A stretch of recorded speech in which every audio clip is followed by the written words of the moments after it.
So I'm sitting here with Pandora Mabai, a speaker, influencer, mother, marketer, a passionate woman who is into very much change, right? Thank you. Hi, how are you? I'm great. How are you, Taman? I'm good. I'm good. Thank you for having me. This place is quite a nice place. So where are we?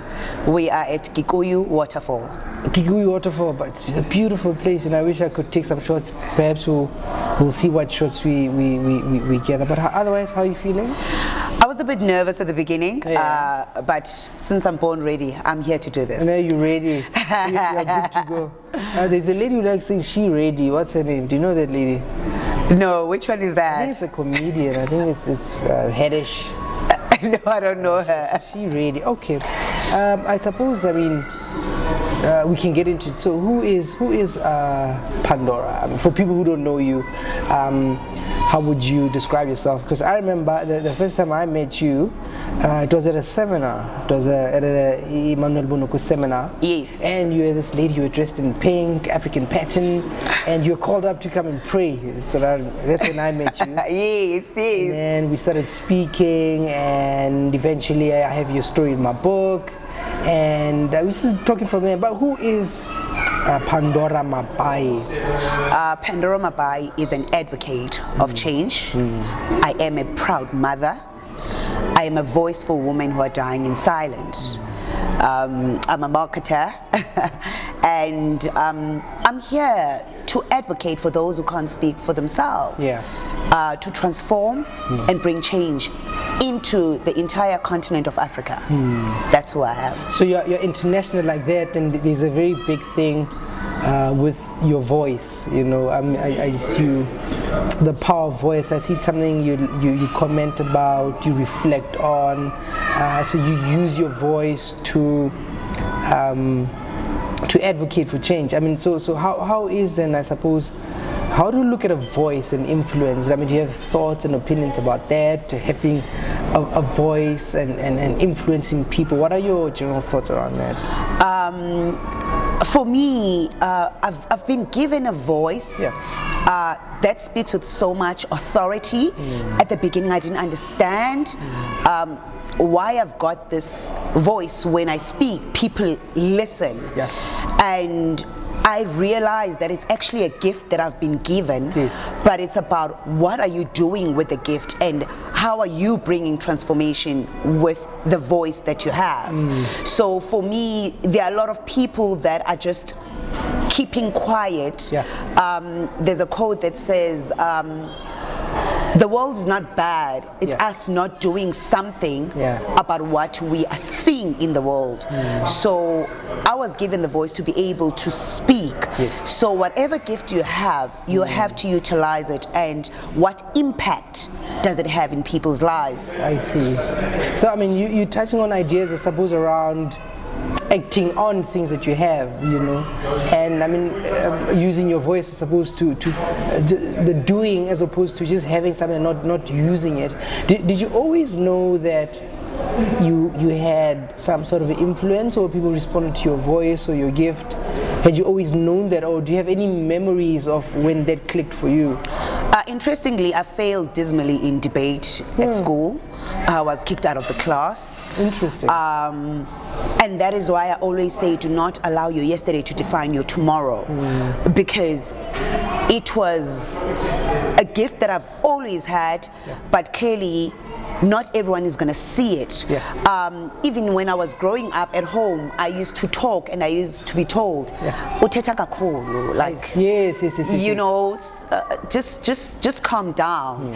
And then I was being packaged, and you try to build these walls around you that I shouldn't go this far. And when I was given a journey of life and I faced life challenges, and I was like, how many other women go through what I've gone through? Because I think everyone knows I'm a runaway bride from a multimillionaire. And well, not everybody knows that. I mean, you should share that story. What happened? But we'll get into that story just now. But what I wanted to ask was, actually, that's why I asked you the particular question about a voice, because I find that a lot of people are misunderstood with a gift. So being a young child with a voice, so I'm imagining that people would have said to you, "Eh, Tata Kakulu, keep quiet," but somehow that didn't shut you up. No, it didn't. You see, when you are given a gift, it's like when you plant a seed for something to grow. It's something that the person is born with, and being born with that, nothing can dim the light that shines from within. You can try to suppress it, and it's about you accepting who you are. And I only accepted in my later stages of life because I went to school, did things the way that I was told to do, you know, and being boxed and being told, but this is who you are.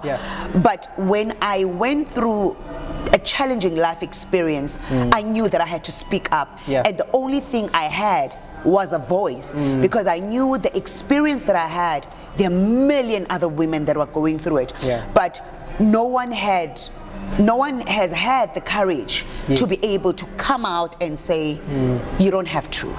I mean, do you mind, I suppose, sharing a little bit about that, about what was that made you break out? Because I think a lot of, I mean, you advocate for women, and one of the things that I noticed that I suppose some women's voice is in a way taken, shoved away, suppressed, but you got to a point that you somehow knew that you had to talk. What happened to get you out of that box? What happened for you to actually start expressing yourself? You see, I was always told what to do. By your parents? By my parents. Go to school, study marketing, you'll get more money there. Do something that will give the family a certain name, you know, that whole expectation. And I lived for that for so long, doing what I'm told to do and not listening to my inner being. And like most women, I think all women, it's our dream to get married. It's our dream to build a family. And here I was, graduate, working, I'm getting married to this multimillionaire. I've got all these things that life offers and what people, everybody would want. Yes, because men are defined by their money, that they have succeeded. That's what the society is expecting, that when he's got money, he's succeeded, and you're the woman, when you're married to a wealthy man, that's a sign of success. And for me, I'm saying there's no such. Success is not measured by what you get into. And when I was going through this and I'm looking at this marriage that I'm getting into, and I'm like, I'm engaged, Lebole is paid, this is what's happening in my life, but I was like, but this is not how I want marriage. So did you have mixed feelings about it? I mean, because to me it sounds as if yes, everything was happening outside, but internally there was a void. There was a void. There was a void. And it was so painful in such a way that it makes you uncomfortable, that something is not right, but you try to suppress that because you've always been told. You know, even when I was in that relationship where I would bring ideas that this is what I want to do. No, you can't do that. You don't have to do that. You know, stick to what you are doing. And I knew that I need to speak up, and speaking up, it means it's gonna cost me a lot. But was it a price that I was willing to pay? Yes, because nothing comes easy. And when I busted and I was like, no, this is where I say no. And the only thing that came to my mind was, but you've got a voice that you've always had, and you've always been told, Suteta kakulu, you know. And then I understood that this voice has been given to me for me to speak up, that women, we don't have to. You don't have to trade who you are just for the sake of society expectations. And was it hard? Yes. I was homeless after leaving the mansion. So maybe break it down a little bit. So how far did this thing get? So you had a man and you were with this man and things got as far as, you said, lobola negotiations. I walked away 2 weeks before my wedding. So everything was planned and the dresses were taken out. Everything was done. Everything was done. And I knew that if I don't speak up, in my language we say, you know, meaning if a child does not cry, you die with your cry. I see. And I knew that I had to use my voice and say, this is not the sign of success. This is not a definition of success. You can still succeed, and for me success is about what are you doing with the gift that's given to you, and how many lives are you impacting. Because your calling, it's about what you do with it while you're on earth, and your legacy is about what it does when you are gone. I see. But it also sounds to me you were boiling, you know, and you were all being pushed, but you somehow jumped. I'm interested in the thing that, what did you realize, or what did you hear, or what did you see that made you go, nah, I'm leaving this, I can't. You see, for me, I am for family. I am gonna get married. Yes. I will definitely. I'm about family, and family is not about the monetary value of it. It is about the characters of the people that are in it, and how we're raising our children. What do they see? What reflection are we giving them for them to become better human beings on earth? So most of the time I was always alone. He was never there. I see. But monetary, everything was there. Money was there. You've got the house, you've got the cars. But I was like, but this can't be it. There's got to be more. Maybe my dream of what marriage is all about is crazy, and other people thought she should be happy. I mean, you're asking for too much, like you've got it all. And that is not all. You can have all the things in the world and still be unhappy. And so I suppose it leads me to what you started on, which is, you know, you're a voice for change, a voice for women, you know. And do you what maybe let me ask you this: what do you think is generally happening with women generally now in South Africa, in the world? What are you seeing that's happening? I worry about the youth a lot, because they're the future leaders.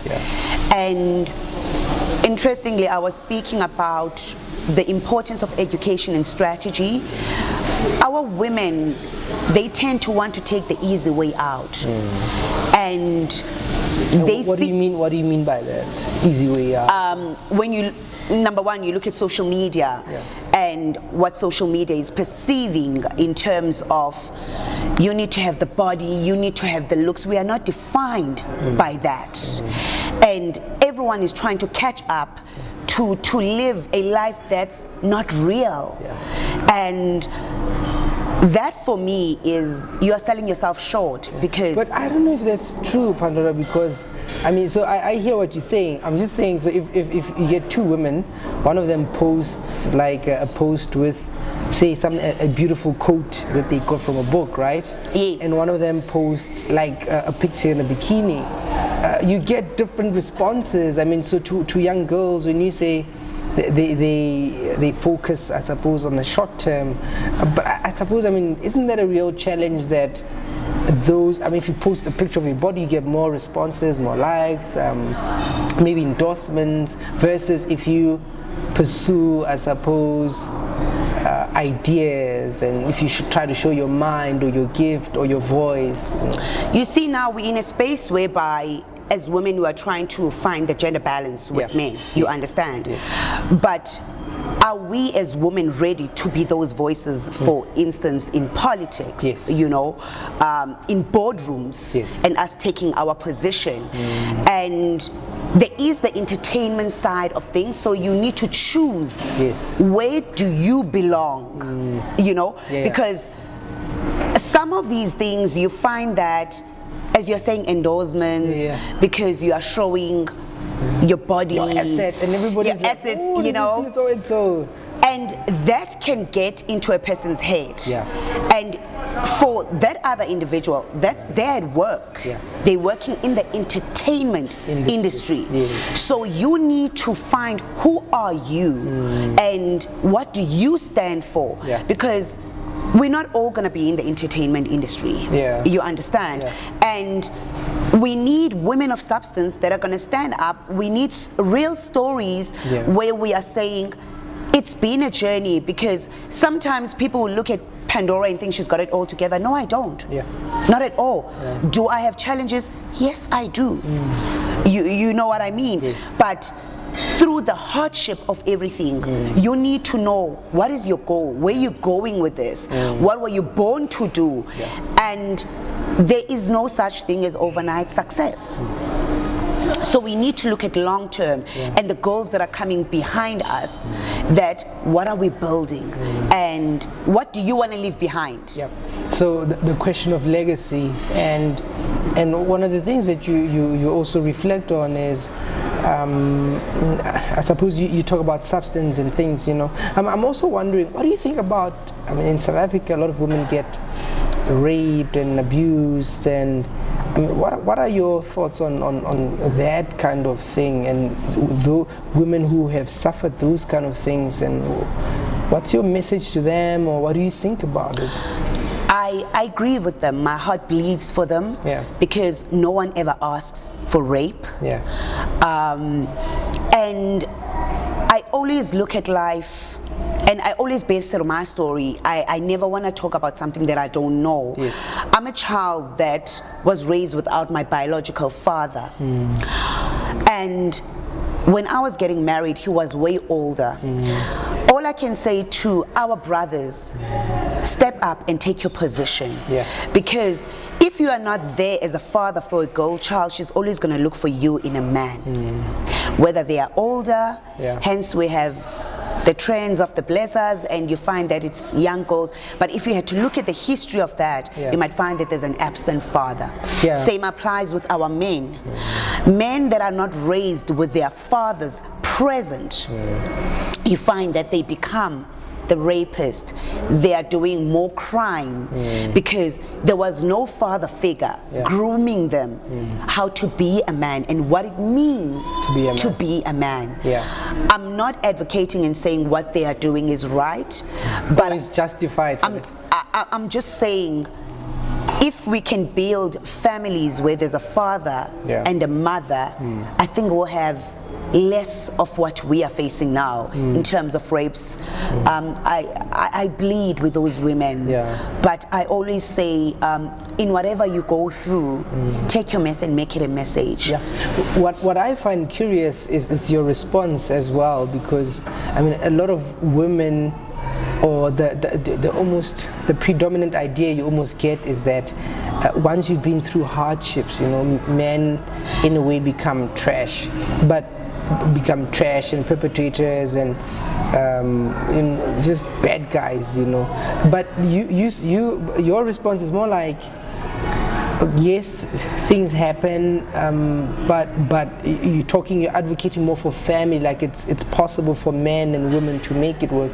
And I don't know, you can correct me if I'm wrong, but I don't see that being the dominant idea. I see people commenting as if you've been through hardship, then it must equate to the fact that men and women can't make relationships or the world work together, whether it's in the home or in the office or in the bedrooms. I mean, do you think that's possible? I ask this because I know you post things also on Instagram, like Men Wednesday, and so it's like you don't have I suppose a negative view of men. So do you think it's possible for men and women to actually create a better world, to work together in the home, in the office? We can do that when we start adjusting our thinking. I'll make an example. I've been around good men, you know, you being one of them. I've listened the first day I met you. You spoke of your wife and kids, you know, and that for me, that's a good man, you know. And I do still say good men exist the Wednesday that you're talking about. Why do I say that? Because when we tend to focus our energies on the wrong too much, you're going to attract more wrong in your life. So it's not as if good men don't exist. They do. Yeah. They are there. Where are they? They do exist. Trust me. I mean, somebody would shout, where are they? You know? And I don't think it's right for us to call them trash, because there's no dustbin to throw any human being. Yeah. None are perfect. So if we are about building and wanting a better tomorrow, let's all make it work together. Yeah. So to answer your question, yes, I believe that we can do this. Goes back to relationships as well. Yeah. I spoke about, I think it was earlier this week, that we need to let go of the standards. Yeah. Women are crying that there are no good men because there's these unrealistic standards. He needs to have a Mercedes Benz, he needs to have this house. I would sit with some girls and they would say, I will never marry into poverty. But love doesn't know poverty. Love doesn't know poverty. And when you look at most successful men, that most women want the finished product. When they sit with you and on their journey with their wives, there's a story behind there. They did not just become successful. Exactly. But nowadays, it's all about, no, he must have this, he must have that. I want the Lamborghini, I want the mansion, I want secure the bag. That's the secure the bag. Yes, secure the bag. That's the in language now. It's the in language. Secure the bag. He needs to secure the bag. And I'm saying boys secure the bag. And kings, they secure the future. So is it secure the bag? Is it something that guys say or women say? Or is it just a thing that people say? It's trending now. You secure the bag. So you as a man, you need to have so much money so that you are securing the lady's bag. I see. Secure the bag. Okay, I see. No, we live in very interesting times, I suppose, you know. Okay, before we go into our next segment, I suppose it's the in thing is securing the bag. Yes. As far as relationships are concerned, okay. And the other thing you talk about, you know, I think you're big on ministry, you're big on God. You talk about praying at odd hours, and what's that about? What's your journey with God? What's happening there? And just help us understand to figure you out. I'm sold out to God. It's God before anything else. Because He created me. You know, there's nothing I can do without Him. I've got a very strong relationship with Him. It's a relationship, not religion. Relationship is to know that you've got a higher power that gives you peace even in the midst of the storms. Is it always perfect with God where you don't face challenges? No, it's not. There was a time and a point in my life last year where I was so angry with God. Because I felt like I'm living in my purpose and this is why I was born, yet I was challenged financially. Where people not paying for the gigs. I get gigs. Where they think, come here, we'll give you exposure. Yes, and we'll pay you with the exposure. Yes, and people will see you booked out the entire month, not knowing that you're getting gifts, perfumes, bags, Tupperware, you know, and there's no money coming into your business account. At the end of the day, you've got bills to pay, and but by God's grace, because I'm a prayerful woman, and even when I was angry with Him, I could not turn my back on Him because I knew I got to where I was with Him. Did I understand what I was going through? No, I did not, because it was hard. I'm a mother, I've got a daughter to feed. And I was saying, but why would you make me go through this? And There's a word that says, as the heavens are higher than the earth, so are his ways higher than yours. Did that word make sense to me at that moment? No, it didn't. Yeah. All I wanted was, help me to pay my bills. Help me to be able to take care of my daughter. I don't want my mother to be taken on a responsibility that belongs to me. Yeah. And he always comes through. Yeah. He has a way of just preparing you, because sometimes there's got to be preparation for the blessing that you want. Sometimes I ask people when they pray for the things, are you ready? And when you are not ready for it, it will not come. And people will be like, but God has turned his back on me. But there's a price that you pay. Everything has a sacrifice. And even with the relationship with him, there are sacrifices. And there will be painful times. But out of that pain, you will see the promises. Because for as long as you stand on his word and you stand on his promises, there's always a reward at the end. But sometimes we tend to make him a microwave God. Quick chat.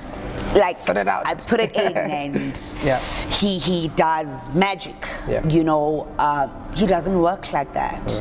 You need to be prepared for what's coming to you. So my relationship and my entire life is built on my foundation with God and on the word of God. Even when you pray to him, you need to pray in a language that he understands, and the language that he understands is his word. So you need to always stand, and he will come through for you. Never ever take the easy way out. So I pray at odd hours. I'm always up at 3 a.m. It's become my life. It's a lifestyle for me, that the best communication of any day for me, it's with him. He leads me on what I need to do, because you find there will be peace in your life when you communicate with him, even in the midst of the storms. People will still see you smiling, looking happy, and they're like, but how? Because you don't have 1, 2, 3. You don't have the car. You, like, how are you doing it? It's because in him there's peace. All you need to do is to make time for him and communicate with him. So through everything that I've been through, last year was a very bad year for me, but he has come back in ways that I'm saying, with him all things are possible. Was the disappointment the fact that, I mean, you are doing the things that you're supposed to do, and did it feel as if God is not holding up his part? I mean, is that how you viewed, like, God, but I'm doing these things, I'm following these things, I'm honoring you, but what I expect that you should be doing, you're not doing? Was that the disappointment, or were you disappointed with something else? I was disappointed in such a way that... Because you say you were even angry. I was angry with God. What was the anger about? What did God do or not do that made you angry? I'm an entrepreneur, you know, and here I was in corporate, because I resigned from L'Oreal when I was working for them in the marketing division. So I mean, where we left the conversation was the part where you were angry with God because you had left your job and you're working at L'Oreal and you were doing well, and then you had to leave. You see, we all born for a purpose. And here I was in my comfortable job getting a fat check that could make me live the lifestyle that I want. But then I was like, I'm an entrepreneur, you know. I jumped the gun of resigning and fully trusting God on this journey of being an entrepreneur. And at the beginning it was good, but we tend not to want the challenges. You think when you're in your purpose that, no, it's all going to fall into place beautifully. And here I was thinking, but there's nothing that I think you created me to do that I'm not doing. So why are you not doing your end of the stick? Why am I given gifts? Where's the monetary value in the gift that you have given me? And people are booking me left, right and center, and I'm busy. Everyone thinks Pandora is making it, and little do they know that I don't make money at that moment. Yeah. And that's where my anger was coming from. That I've sacrificed so much for this purpose of mine, and being a voice and using this as an inspirational speaker, motivational speaker, moving and speaking, but money is not coming.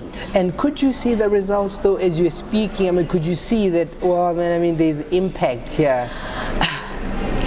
I even have people that contact me on a personal capacity and want me to coach them.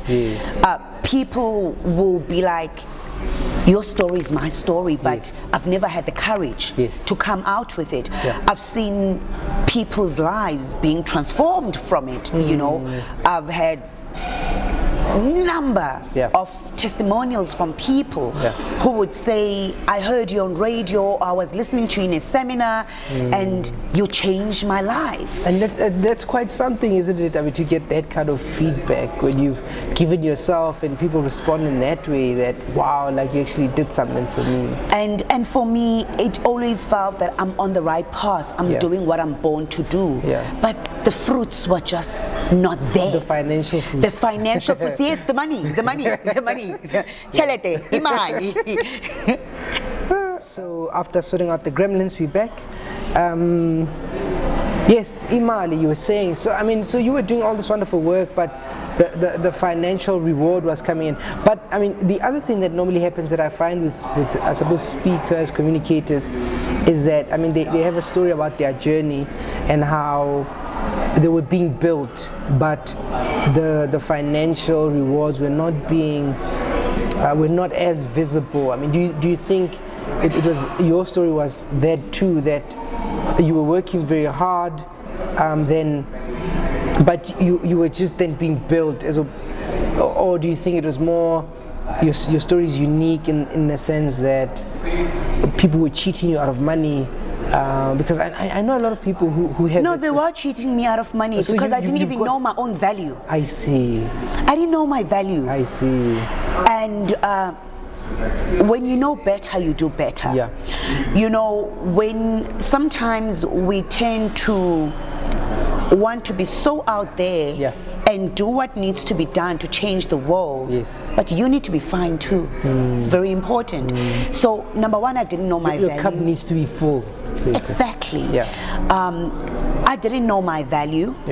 And when clients see that you don't know your value, it's an advantage for them because you're saving on their budget. And they won't even tell you. No, they won't tell you. There's no mercy in the business world. They just say, come and do this. Yes. We normally pay so much, but since you are like a sucker, you can just do this for this much. Yes, and you find that the same client will call someone else and they'll be like, but I got paid 50,000 Rand. And you're like, what? Exactly. Then that's when I started looking at myself, that what is wrong with me? Here I'm angry with God. But this is not God's doing. It's my own doing. Is it the ignorance, the inexperience? You know, the excitement of just being out there. And it's a great message. It's doing so phenomenal work for so many people. And it's impacting lives, you know. But I did not know my value. So I had to go back to the drawing board, rebrand, put value to myself, and understand that this is what I do for a living. And my living is motivational speaking. But in that sense, it sounds like, see, the way you explain it, so nice and neat. But I mean, I suppose on a practical level, what conversation with who made you realize that, hey man, hang on, like, oh, you got paid that much, and where you had to, because it's like you identify that you don't understand your value. But I'm guessing, I mean, there had to be a moment where you realize that actually it's like I'm taking myself for granted. So it was the money not coming in, but how did you then know that I need to rebrand and then maybe start asking for this much when I speak, and I need to position myself in this way? You see, that is why I say in prayer you find answers. Because I was angry and asking all these questions and I didn't understand. Angels are always there. Angels are the people that you meet. You know, I met up with a very phenomenal intelligent, Yeah. amazing woman, Yeah. Sarah Sitlao. Yes. Sarah met me at an event, and here I was. I'm not happy. And when we speak of Sarah, we're speaking of the woman that was behind bringing the Kelly Kumalos. Yes. You know, she's managed so many artists. Yes. And we met at this event, and I was sitting outside, and she's like, your message is great, but you need to package it in such a way. Yeah. You need to be rebranded. Yeah. You know, you need to start taking your brand seriously. Yeah. And I was thinking, but who are you to tell me? She's like, no, I'm a brand strategist, and I love what you're standing for and what you do. Yes. But I want to help you rebrand yourself, and I want to help you profile yourself, and so that when a client receives anything from you, there's really value in. Yeah, it's like, hey, this one, she looks like we need to pay her. You know. Yeah.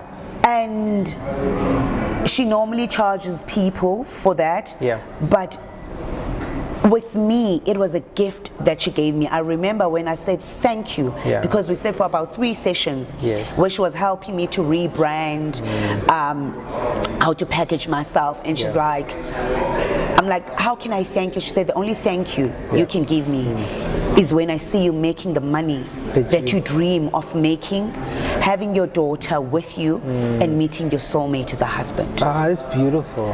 And I knew that the time has come. Yeah. And after that, and trusting that now, and she's like, don't be afraid to name your price, because that's your worth. I see.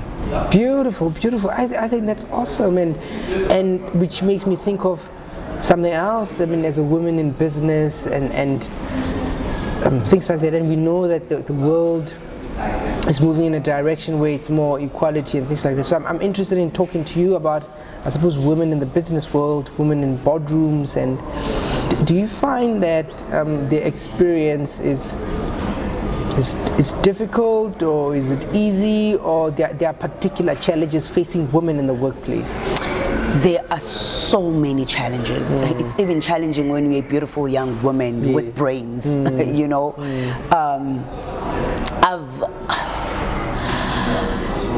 In the industry, I've tried to say I've got mentors, but I've learned that people will only open up to you so much. For instance, I'll make an example. I didn't know that other speakers, they get through speakers bureaus to be getting gigs. And when you ask people that, can you help me to get into the speakers bureau, people give you stories. Meaning, the people from the bureaus, or the mentor, they're supposed to be mentors. Yes. You know? Mentors. That's another conversation. You know, they're supposed to be mentoring this young woman, and it's a gentleman, and you are trying to get him to help you, because the gap that I had seen in the industry, that there are not too many powerful women speakers. When you Google South African top 10 speakers, it's all males. And I said, Pandora, you'll be the #1 woman in this country. When they Google, they should find you. Your name will come up there. It's #1, Pandora Mabai. And those are the things that you share with your brothers when you meet them, that can I get, this is my goal, this is what I want. But then you find that people are not, it's like, you're okay to be here, but you can't beat me. Don't earn more than me, don't be busier than me, that kind of thing. So then I question the empowerment. We're speaking so much of transformation and empowerment, and I always say there's more than enough for all of us. There's no need for you to try to close doors or not open up because you're thinking someone else could be better than you. Another challenge is you meet up with prominent people in corporate, where you sit on boardrooms and people are believing in who you are and what you're born to be. Get onto our database, we're going to give you business. Then you start having a friendship with the CEO or whoever is. And where would they have met you? Like at an event, or They would have met you at an event, maybe some spoke. would hear you on radio, Yes. and they're like, but this person is great, you Yes. know, let's look for this person and let's find this person.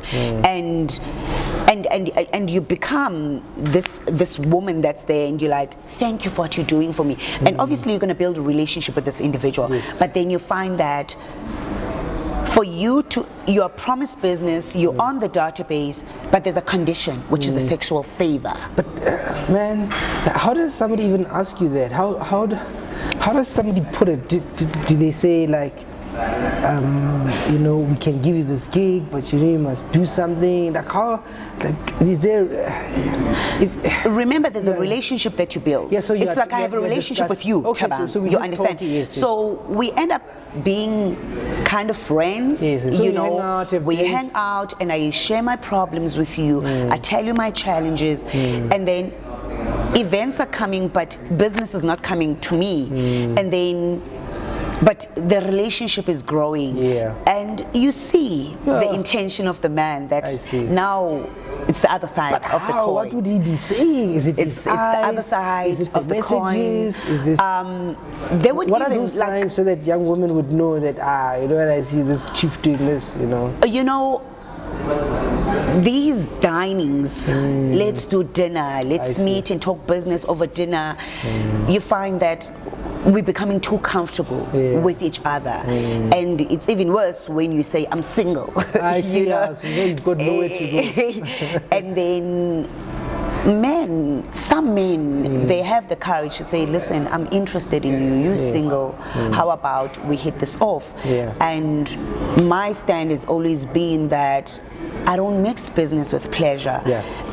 I look up to you as an older person and someone that I really look up No, to. don't call me that. No, Don't call and it changed when you say booty, like for me, say I come with that respect that no putbani, you know, and they're like, no man, don't call say me, that, don't call me yeah. booty. My name is, you know, Yeah. and then the holding of hands, Yes. and it's testing the waters. Yes. Are you comfortable with that? Because once you allow your That. hands to be touched, there's a Yeah. physical touch, and you're not saying no. I see. So it's a sign in a way. It's one of the signs, you I know, see. but some are very courageous. They will tell you, listen, I will give you business, but I want you.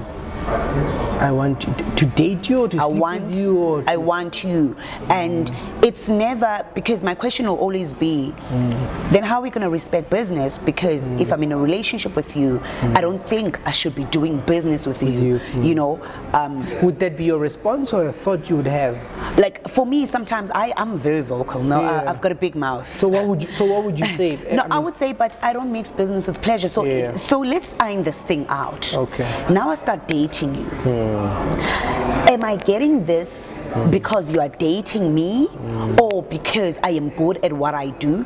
And for me, I want to get married. I'm like, no, we'll take things slow. I have to get to know you better, you know. And forget marriage, you know. and for let's me, just see. I'm always straight up that I want marriage, you know.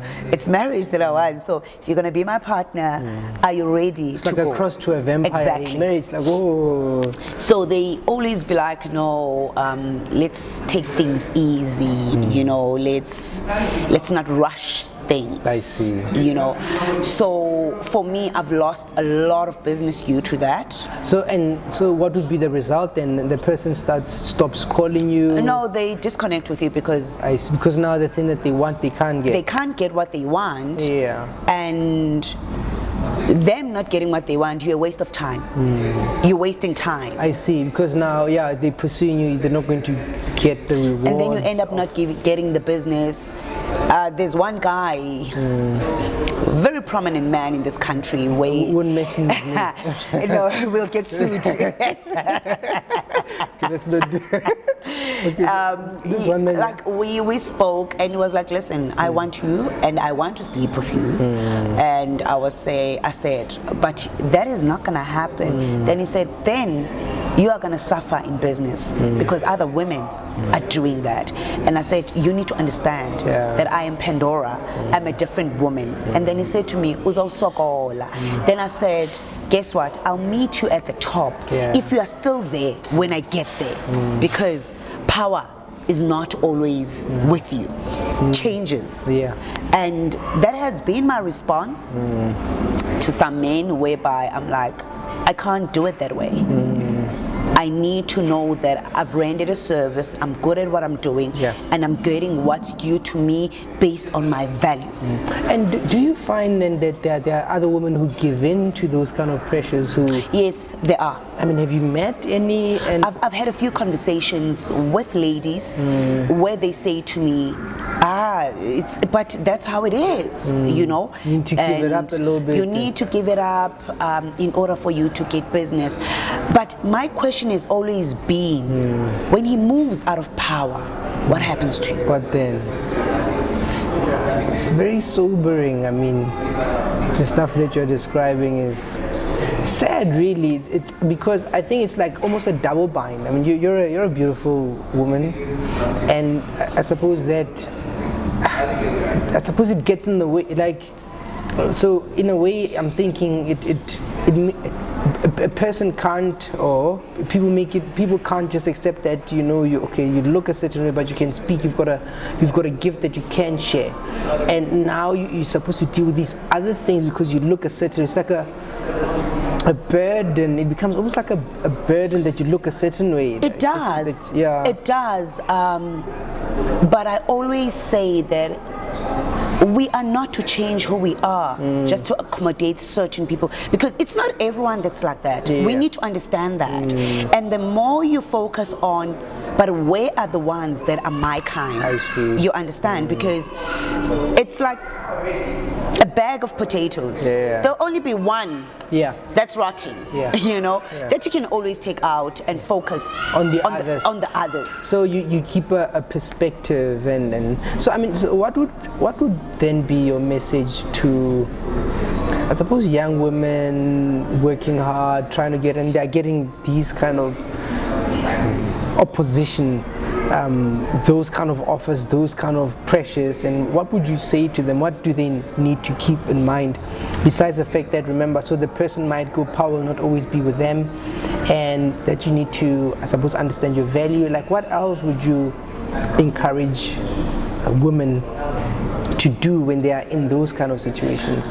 You need to understand that what you carry is rare. You are rare. And when you understand that I am rare and I am different and I am who I'm born to be, what you carry will birth at some point.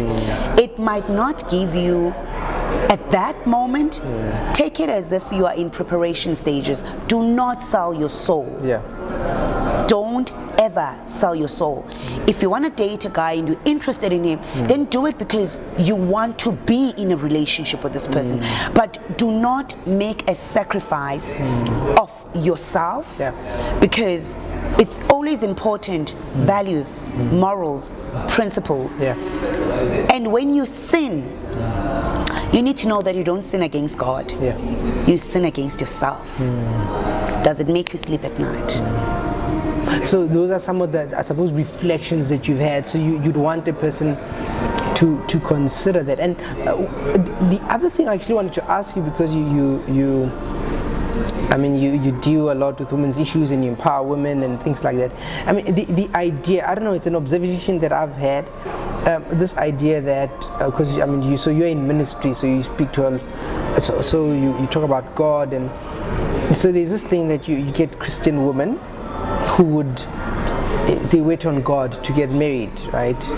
And somehow when it hits 30, it's like, God is like taking too long, you know. God is taking too long, this guy is not coming. And then the person would go and then either have somebody, or the family say, hey, where's the grandchild, you know?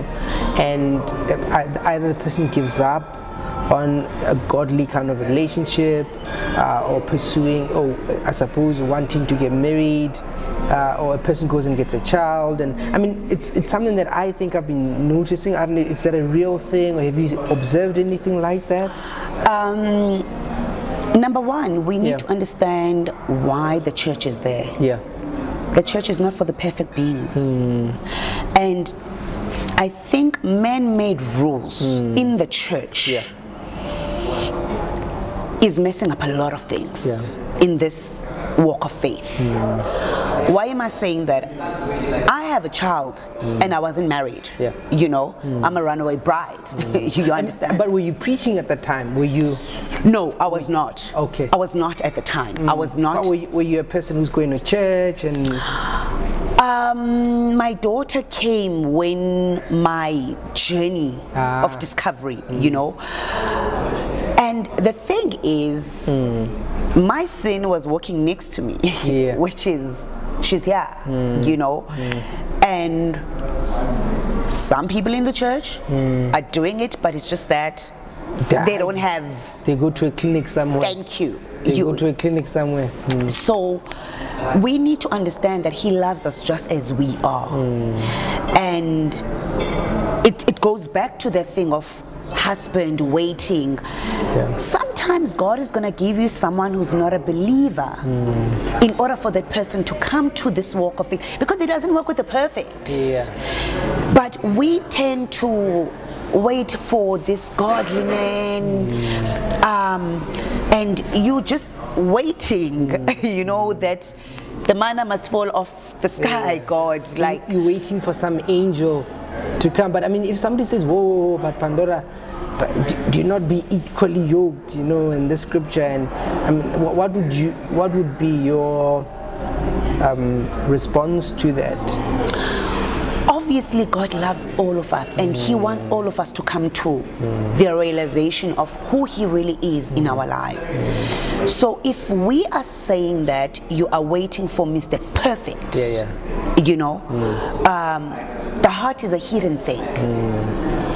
And only time reveals who people really are. Marriage is a union and a gift that comes from God. And you are not gonna know if you are not dating.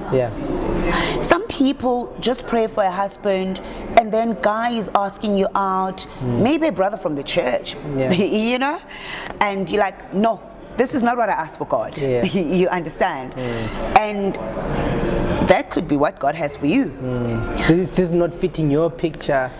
Six pack, tall, dark, big bank account. Exactly. But the other thing then you like talking about is the idea of purity, and what are your thoughts on that? Purity gives you. And first of all, what do you mean by that? Purity is keeping yourself. Keeping yourself, what do you mean? Having this relationship with God where you're saying, God, I choose to live in your ways, which is I wait before marriage, sexual intercourse, as the word says, you know, and you keep yourself pure. But purity is not only based on sexual intercourse. There are many things. Lying, for instance, you know. So it goes into the I suppose the space for values and your morals. That is why I said, if you listen to me, that you don't sin against God. You sin against yourself. Because that thing eats you. You're the one that's feeling I'm not worthy. But when you track back, you cheated on yourself. You sold yourself short.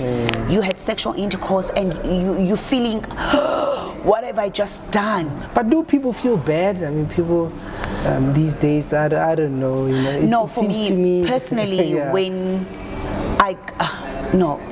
there are many times where I have to ask for forgiveness. There are many times where I would be in a conversation with someone, and all of a sudden I know maybe some believers, they don't lose it. Perfect people. They're too perfect, but I've lost it a couple of times. And losing it, raising my voice, saying things that are hurtful to the other person. And there was a point recently, I think a week ago, I was called selfish. I was told, Selfish. you're selfish, you know, and you always try to defend that no, I'm not, and you're standing up for yourself. Until you go and think about it. Until I get into my own little corner and I'm like, but yes, you are so selfish and you are so wrong. Some people, they want to get into their bedroom and say, God, forgive me, but you have not sinned against God. You've sinned against another human being. The least you can do is to go and say, I'm sorry. I'm sorry, I was wrong. I mean, do you talk, you know, when you give your talks and in the corporate world, do you use words like that? Like, would you use sin and values, or like when you're in the corporate environment, you wouldn't use those kind of words? Values are important wherever you are. Because but I mean, whether you're a CEO of a company, you still need to have values and your character. Would you talk about sin? Would you? It is a sin to steal money from the company. You are being corrupt. In a very PC work environment, like keep your church stuff out, you know, don't talk to us like that. I mean, do you find that you are able to do that? You see, God has given us wisdom. You don't have to go and preach in corporate. Corporate doesn't want to hear you preach, because number one, we need to understand that in that environment, it's a corporate environment. It's different people from all different walks of life, and that's one of the things that Sarah taught me, that Nana, I know you love God, hey? And you fired up, but you need to understand that they are Muslims, they are Jews, they are Hindus, they are Christians, they are atheists. You understand? And I always say there's something significant about when you stand on your truth with wisdom, and people ask you, what makes you different? So you need to understand that you're coming into a corporate space. You are not going to preach. It's not church. It's a work environment. I see. And I suppose, I mean, if we are kind of wrapping up, so you're working on a book? Yes, I'm busy writing my book. I suppose I won't ask you about the title, I don't know, because unless you've saved it somewhere before. No, not yet. So let me not ask you about the title. But it's a story of your life. Is it a story about your life? What is it about? It's based on the journey, the processes of this journey. Questioning a lot of things about faith as well. There's a lot of things that I disagree with. That the church, I'm like, no, I don't agree. You know, and the journey of self-discovery and understanding your purpose. So my book is it's my true life story. Okay. So we're expecting that, and how soon? When is it coming? And this book, I've been under pressure. I've been under pressure. A lot of people are asking. At the right time, it's going to come out, because I believe everything happens at the time. When the time is right. My initial plan was next month, which was my birthday. I wanted to give myself that gift, but this book is not to me. It's to the world. So it will take its time. It has to take its time, because there's still a lot happening. Like now, there's value in my business, you know. So as much as people, you can't leave people hanging on. Also, this purpose is only about suffering. Because the story is still finishing. No, I don't want it. So it needs to unfold to the end. That there's rewards at the end. Okay. No, we're looking forward to it. What question didn't I ask you? What one thing did you want to talk about that you know that we didn't? Am I planning to get married? You haven't asked me that question. Are you planning to get married? Yes, I am. So have you found someone? Are you looking? Yes, I am in a relationship. How is it going? I think it's going. I've got a king by my side. And he knows you want marriage. I've got a king. Okay, we'll park that one just there. Yeah, I mean, it's very nice. And I want more children. You want more children? Yes. Okay, 2, 3, 4. I need 3 more. 3 more. Yes. So that will make it a total of 4.